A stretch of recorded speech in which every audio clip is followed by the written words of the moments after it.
brought to you by Silver Pumps and Motors.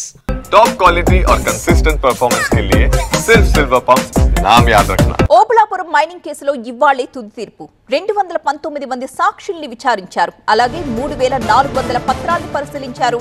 ఈ రోజు Hyderabad CBI court ఈ కేసుకు సంబంధించి తుది తీర్పును వెలువరించబోతోంది. ఓఎంసీ కేసులో మొత్తం 9 మందిపై అభియోగాలు నమోదయ్యాయి. విచారణ దశలో ఉన్నప్పుడే అప్పటి అధికారి లింగారెడ్డి మరణించారు. కేసు నుంచి ఐఏఎస్ శ్రీలక్ష్మిని హైకోర్టు డిశ్చార్జ్ చేసింది.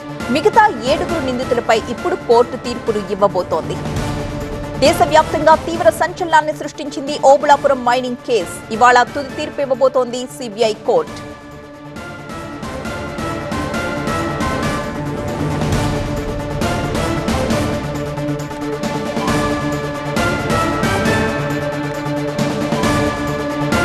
మా ప్రతినిధి ప్రణీత సిద్ధంగా ఉన్నారు లైవ్ లో. ప్రణీత, బెంచ్ మీదకి ఎన్ని గంటలకు వస్తుంది కేసు, అలాగే వాదోపవాదనలకు సంబంధించి ఎలా ప్రిపేర్ అవుతున్నారు?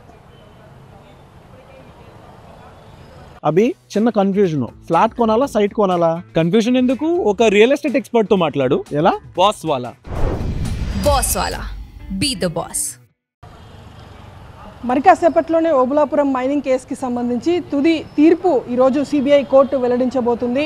సో ఇప్పటికీ ఇంకా జడ్జి రాలేదు. మరి కాసేపట్లోనే ఆయన బెంచ్ మీదకి వచ్చిన తర్వాత ఫైనల్ జడ్జిమెంట్ని కూడా ప్రకటించబోతున్నారు.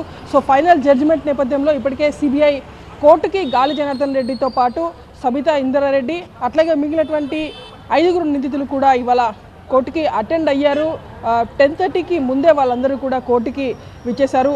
ఈ కేసుకి సంబంధించి 2009లో మొదటిసారి సిబిఐ ఈ కేసు పైన ఎఫ్ఐఆర్ నమోదు చేసింది. ఆ తర్వాత 2011 నుండి విడతల వారీగా అరెస్టులు చేసింది. 9 మంది నిందితుల్లో సబితా ఇంద్రారెడ్డి మినహా అందరూ కూడా ఈ కేసులో అరెస్ట్ అయ్యి జైలు శిక్షను అనుభవించినటువంటి వారే. ఆ తర్వాత అనేక దఫాలుగా కోర్టులలో పిటిషన్లు, డిశ్చార్జ్ పిటిషన్లు, క్వాష్ పిటిషన్ల నేపథ్యంలో దాదాపు 13 సంవత్సరాల తర్వాత ఈరోజు తుది తీర్పును సిబిఐ కోర్టు వెల్లడించబోతుంది. గతంలో డిశ్చార్జ్ పిటిషన్ల సమయంలోనే CBI court IAS Srilakshmi discharge petition కొట్టేయడంతో ఆమె హైకోర్టును ఆశ్రయించింది. సో శ్రీలక్ష్మికి సంబంధించినటువంటి కేసును 2022లో తెలంగాణ హైకోర్టు అనుమతిస్తూ ఆమెపై ఉన్నటువంటి కేసును క్వాష్ చేసింది. ఆ తర్వాత సబితా ఇంద్రారెడ్డి సైతం అదే రీతిలో డిశ్చార్జ్ పిటిషన్ అని ఇక్కడ సిబిఐ కోర్టులో క్యాన్సల్ చేస్తే మళ్ళీ హైకోర్టులో ఆమె అపీల్ చేసుకున్నారు. ఆ తర్వాత హైకోర్టులో డిశ్చార్జ్ పిటిషన్ని సబితా ఇంద్రారెడ్డి ఏదైతే ఆమె విత్డ్రా చేసుకున్నారు. సో విత్డ్రా చేసుకోవడంతో మళ్ళీ యథావిధిగా ట్రయల్ కొనసాగుతూనే ఉంది. So trial last month complete అయిపోయింది.